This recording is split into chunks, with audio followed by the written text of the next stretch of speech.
If you've been paying attention to the gaming space over the last few days, you know exactly why we're here today. We need to talk about the B word. No, not that one. Bloodborne. For basically a decade, the Bloodborne community has been running on fumes, pure hopium and the collective delusion that a 60 frames per second patch is just around the corner. We thought the silence was a marketing tactic. We thought the IP was just locked in a vault at PlayStation headquarters, guarded by executives who were too busy counting Spider-Man money to care about our Victorian Gothic dreams. But a massive new industry report just dropped, peeling back the curtain on the actual behind-the-scenes reality.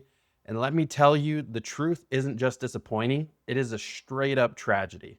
It's a story of corporate mismanagement, shattered dreams, and the ultimate irony of who is actually keeping Bloodborne locked in 30 frames per second purgatory. Grab a snack, get comfortable, and maybe grab a stress ball because we are diving deep into the absolute disaster of the Bloodborne remake that almost was, and the heartbreaking end of one of PlayStation's greatest studios. Let's get straight into the heavy hitters. According to new, highly credible insider reports from folks like Jason Schreier over at Bloomberg, a Bloodborne remake was actually pitched, and it wasn't pitched by just anybody, it was pitched by Bluepoint Games. Yes, the Bluepoint Games. The absolute wizards who gave us the breathtaking Demon's Souls remake on the PS5 and the phenomenal Shadow of the Colossus remake. In early 2025, Bluepoint went to Sony and basically said, hey, we want to give Bloodborne the PS5 treatment. And here's the plot twist of the century. Sony actually said yes. According to the report, Sony executives looked at the pitch, saw that the financial numbers made total sense, and gave it the thumbs up. The evil empire, the corporate suits we usually blame for ignoring our pleas, were totally on board. They knew it was free money. But then came the roadblock.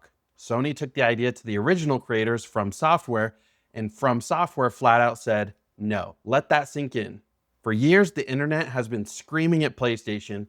We've been blowing up their social media, making memes, begging them to hashtag free Bloodborne. It turns out PlayStation wasn't the jailer. They were ready to hand over the keys. The sales were coming from inside the house. FromSoftware, and likely Hidetaka Miyazaki himself, was the one who slammed the door shut. So the obvious question is, why? Why would FromSoftware reject a massive payday and a chance to bring their undisputed masterpiece to modern hardware?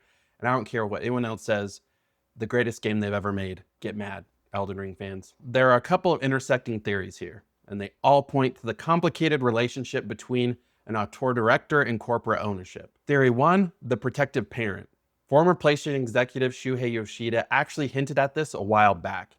He theorized that Miyazaki deeply, truly loves Bloodborne. It is arguably his magnum opus. Because he loves it so much, he wants to be the one to remake it or oversee it.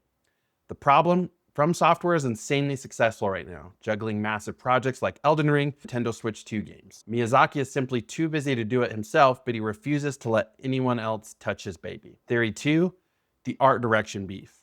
There have been consistent rumblings in the industry that FromSoftware wasn't entirely thrilled with the creative liberties Bluepoint took when they remade Demon's Souls. While that remake is technically stunning, Bluepoint definitely altered some of the original artistic vision and music. Bloodborne's entire identity is tied up in its incredibly specific, meticulously crafted, Lovecraftian Victorian aesthetic. It's highly possible FromSoft looked at Bluepoint and thought, you guys make pretty games, but you don't understand the vibe, we don't trust you. Theory 3, strained relationships. Some industry insiders like Jeff Grubb have suggested that the relationship between Sony and FromSoftware is just a bit frosty right now, even though Sony is a major shareholder in FromSoftware's parent company, Kadokawa.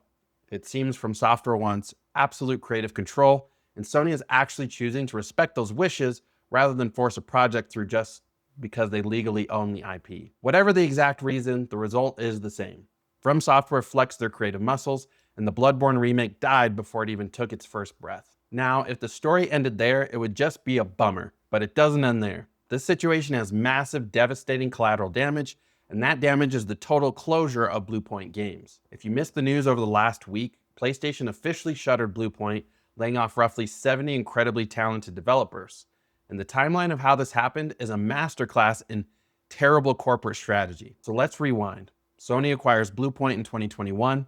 They just dropped Demon's Souls, proving they are the undisputed kings of single-player remakes. So what does Sony do with this studio, renowned for honoring classic single-player games? They put them in the live service mines. That's right, For years, Bluepoint was secretly working on a live service multiplayer God of War spin-off. Reports claim the idea was for players to control different versions of Atreus battling through Greek hell in some sort of seasonal ongoing cooperative loop. I'm sorry, but who asked for that? You take the studio that preserved gaming history and you force them to chase the live service trend that has been violently imploding across the entire industry. It's like hiring Gordon Ramsay and forcing him to manage a drive-through window. Unsurprisingly, this project was a disaster. It failed to coalesce, and Sony officially canceled the Atreus live service game in January of 2025. So it's early 2025. Bluepoint has just wasted years on a canceled trend chaser. They're desperate for a project to justify their existence to their corporate overlords. They go back to what they do best. They pitch the Bloodborne remake. FromSoftware says no. They scramble again. They pitch an updated, modern version of their own Shadow of the Colossus remake. Sony says no. They reportedly even pitched a Ghost of Tsushima spin-off, denied.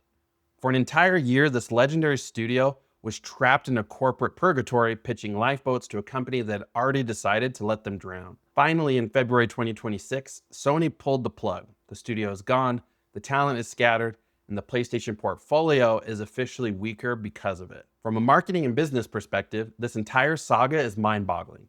PlayStation has been aggressively pushing the narrative that development costs are too high, which is why we're getting $70 games and massive gaps between first-party releases. Yet, they willingly threw away millions of dollars and years of development time, forcing a prestige remake studio to make a generic live service game. When that inevitable failure happened, they threw the baby out with the bathwater. Instead of saying, okay, our bad, go back to making the remakes that print money and win awards, they just shut the studio down. And as for Bloodborne, the Souls genre has never been more mainstream. Elden Ring proved that this formula can sell tens of millions of copies.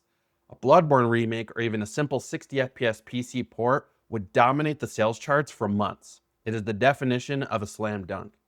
Instead, it sits untouched, cursed by its own perfection, locked away because the original creator is too busy, and the only studio equipped to respectfully modernize it has been wiped off the map. So, for all my fellow hunters out there, what is the takeaway? Honestly, it's time to pack up the corkboards and the red string. The Bluepoint dream is dead. If Bloodborne ever returns, it's going to have to come directly from FromSoftware.